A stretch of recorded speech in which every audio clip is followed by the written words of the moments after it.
سحری و افطار کا بیان۔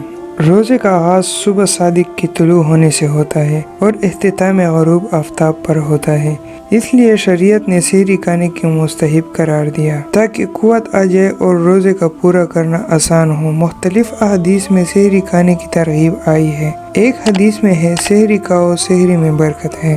سحری کا آخری وقت کب ہوتا ہے؟ جو وقت فجر شروع ہونے کا ہے، یعنی صبح صادق طلوع ہونے کا، وہی وقت سحری کے ختم ہونے کا ہے۔ سحری تاخیر سے کھانا مستحب ہے، لیکن اتنی تاخیر بھی نہیں ہونی چاہیے کہ رات کا باقی رہنا مشکوک ہو جائے۔ ایک اور اہم مسئلہ صبح صادق کے بعد رات کے خیال سے سحری کھائی۔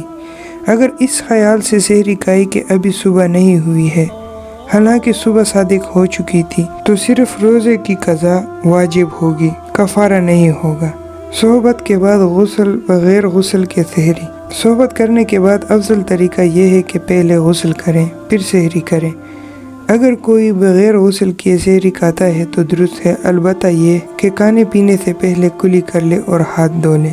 افطار کسی بھی چیز سے کریں جائز ہے، البتہ فقہا نے کھجور یا پانی سے افطار کرنے کو مسنون قرار دیا ہے۔ حضرت سلمان بن عامر رضی اللہ عنہ سے روایت ہے کہ رسول اکرم صلی اللہ علیہ وسلم نے فرمایا کہ جب تم میں سے کوئی روزہ افطار کرے تو کھجور سے افطار کرے کہ یہ باعث برکت ہے، اگر کھجور نہ ہو تو پانی سے افطار کر لے کہ یہ پاکیزہ ہے۔ مغرب کی نماز میں جلدی کرنا چاہیے، لیکن فقہا نے عذر کی وجہ سے تاخیر کی بھی اجازت دی ہے، اور آدمی کا کھانے کی حالت میں ہونا بھی ایک عذر ہے، اس لیے افطار کی وجہ سے تھوڑی تاخیر میں کوئی حرج نہیں، البتہ اتنی تاخیر نہ ہو کہ تارے نکل آئیں، یہ مکروہ ہے۔ غروب آفتاب کے ساتھ ہی افطاری کر لینا مسنون ہے۔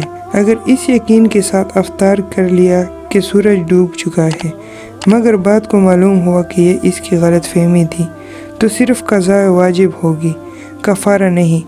اور اگر گمان تک کہ سورج نہیں ڈوبا ہے پھر بھی افطار کر لیا تو کفارہ بھی واجب ہوگا۔ افطار کے وقت کی دعا کرنی چاہیے۔ عبداللہ بن عمر رضی اللہ عنہ سے روایت ہے کہ روزے دار کو افطار کے وقت ایک ایسی دعا کا حق دیا جاتا ہے جو رد نہیں کی جاتی۔ ویڈیو کو ثواب اور اجر کی نیت سے آگے شیئر کرتے جائیں، جس سے ہمیں یہ فائدہ ہوگا کہ جس تک بھی یہ نیک بات پہنچے گی اور اس پر عمل کرے گا، اس کا ثواب آپ کو بھی ملے گا اور مجھے بھی ملے گا۔ اگر آپ نے ابھی تک ہمارا چینل سبسکرائب نہیں کیا تو آپ سے گزارش ہے کہ ہمارے چینل کو سبسکرائب کریں اور بیل کے آئیکن کو پریس کریں، یہ فری ہے۔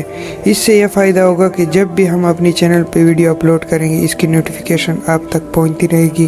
ملتے ہیں نئے ویڈیو کے ساتھ، تب تک اجازت دیجیے۔ خوش رہیں، آباد رہیں۔ اللہ تعالی ہم سب کی مغفرت فرمائے، اللہ تعالی ہمارے لیے آسانیاں فرمائے، اللہ تعالی ہمیں عذاب قبر اور جہنم کی آگ سے بچائے، آمین۔